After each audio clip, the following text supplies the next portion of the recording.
இப்போ நம்ம என்ன பார்க்க போறோம்னா, எக்ஸல்ல இருக்கக்கூடிய இஃப், ஆண்டுக்கும், இஃப் ஆருக்கும் உள்ள டிஃபரெண்ட் தான் பார்க்க போறோம். இங்க பார்த்தீங்கன்னா, ஒரு 2 ஆக்டிவிட்டி எடுத்துன்னு இருக்கிறேன். ஒண்ணு வந்து ஸ்கில், இன்னொன்னு வந்து ஆக்டிவிட்டி. ஓகேங்களா? எனக்கு ஸ்கில்லியும் 50க்கு மேல இருக்கணும். ஆக்டிவிட்டிலயும் 50க்கு மேல இருக்கணும். அப்படி இருந்தா எனக்கு வந்து ஓகே அப்படின்னு வரணும். இது வந்து இஃப், ஆண்ட் ஓகேங்களா? இஃப் ஆர்ல பார்த்தீங்கன்னா, எனக்கு 2த்துல ஏதாச்சும் ஒண்ணு.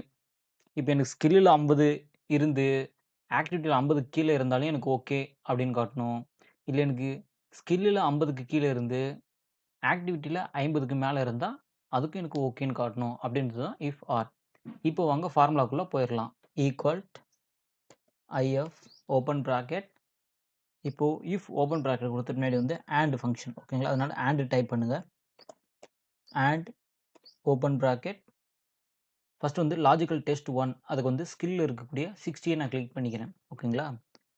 கிரேட்டர் தென் 50ல இருந்தே எனக்கு ஓகே அப்படின்னு வரணும். அதனால நான் என்ன பண்ணிக்கிறேன், கிரேட்டர் தென் 49, காமா நெக்ஸ்ட் வந்து லாஜிக்கல் டெஸ்ட் 2ன்றதுக்கு வந்து ஆக்டிவிட்டில இருக்கக்கூடிய 66 நான் வந்து கிளிக் பண்ணிக்கிறேன். ஓகேங்களா? கிளிக் பண்ணிக்கிட்ட பின்னாடி அதுக்கும் கிரேட்டர் தென் 49 ஓகேங்களா? இப்போ வந்து பிராக்கெட்ட க்ளோஸ் பண்ணிக்கிட்டு கமா குடுத்துக்கிறேன். ட்ரூ வேல்யூ வந்து ஓகேன்னு வரணும். ஓகேங்களா? அதுக்கு வந்து double quotation okay, again double quotation, comma false value வந்து நாட் ஓகேன்னு வரணும். ஓகேங்களா? Double quotation not okay, again double quotation. இப்போ வந்து பிராக்கெட்ட க்ளோஸ் பண்ணிக்கலாம். என்டர் அழுத்திக்கலாம். ஓகேங்களா? ஓகேன்னு வந்துருச்சுங்களா? இத அப்படியே டிராக் பண்ணி விட்டா நாட் ஓகே. ஏன்னா இங்க வந்து 50க்கு மேல இருந்தா தான் ஓகே வரணும். ஓகேங்களா? ஸ்கில்ல பார்த்தீங்கன்னா 33 இருக்கு. இங்க 70 இருக்கு. அதனால நாட் ஓகே அப்படின்னு வந்துருச்சுங்களா? இப்படி தான் நம்ப வேல்யூ கண்டுபிடிக்கிறது. இப்போ வந்து இஃப் ஆர் பார்க்கலாம் வாங்க. அதே டேட்டாவ நான் இங்க காப்பி பண்ணி வச்சிருக்கேனா, இப்போ என்ன பண்றேன், equal if open bracket or open bracket logical test 1க்கு வந்து சேம் அங்க இருக்கிற மாரியே இங்கேயும் நம்ம குடுக்குறோம். கிரேட்டர் தென் 49, காமா லாஜிக்கல் 2ன்ற இடத்துல வந்து ஆக்டிவிட்டில இருக்கிற மாரி கிளிக் பண்ணிக்கிறோம். ஆக்டிவிட்டிய கிளிக் காமா லாஜிக்கல் 2ன்ற இடத்துல வந்து ஆக்டிவிட்டில இருக்கக்கூடிய 66 கிளிக் பண்ணிக்கிட்டு கிரேட்டர் தென் 49. இப்போ வந்து பிராக்கெட்ட க்ளோஸ் பண்ணிக்கிட்டோம்.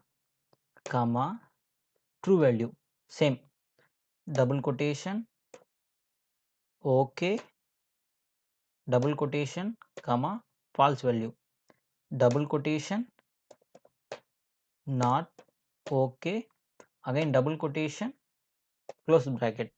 இப்போ என்டர் அழுத்திக்கிட்டா ஓகே அப்படின்னு வச்சுக்கலாம். இங்க வந்து 60 இருக்கு. இங்க வந்து 60 இருக்கு. 66 இருக்கு. ஓகே வந்துருச்சு. ஓகேங்களா? இத அப்படியே டிராக் பண்ணி கீழ இழுத்து விட்டா எல்லாமே ஓகே, ஓகே, ஓகேன்னு வந்துருச்சு. ஓகேங்களா? இங்க வந்து பார்த்தீங்கன்னா 33 இருக்கு. 70 இருக்கு. ஓகேங்களா? நான் முன்ன சொன்னேன் இல்லைங்களா? இதுல வந்து 2மே 50க்கு மேல இருந்தா மட்டும் தான் ஓகே அப்படின்னு வரும். இதுல வந்து ஏதாச்சும் ஒண்ணு 50க்கு மேல இருந்தாவே ஓகே அப்படின்னு வரும். இங்க பார்த்தீங்கன்னா 33, 70 இருக்குங்களா? ஓகேன்னு வந்திருக்குங்களா? அதே இங்க பார்த்தீங்கன்னா, இங்க வந்து 33, 70 இருக்கும்போது நாட் ஓகேன்னு வந்திருக்கு. இதுதான் இஃப் ஆண்டுக்கும், இஃப் ஆருக்கும் உள்ள டிஃபரெண்ட். இப்போ வந்து நான் என்ன பண்றேன், 70 இருக்குங்க இல்லையா? இத வந்து நான் வந்து 10ன்னு போடுறேன். ஓகேங்களா? இப்போ பார்த்தீங்கன்னா, நாட் ஓகேன்னு வந்துருச்சு. ஏன்னா 2மே 50க்கு கீழ இருக்கு. அதனால நாட் ஓகே அப்படின்னு வந்துருச்சு. ஓகேங்களா? ஸோ, இதுல வந்து 2மே எனக்கு கரெக்ட்டா இருக்கணும். அதாவது 2மே அதிகமா இருக்கணும். அப்பதான் எனக்கு ஓகேன்னு வரும். இதுல வந்து ஏதாச்சும் 1 அதிகமா இருந்தாலே எனக்கு ஓகேன்னு வந்துரும். ஓகேங்களா? இஃப் ஆண்டுக்கும், இஃப் ஆருக்கும் உள்ள டிஃபரெண்ட்ட கண்டுபிடிக்கிறது.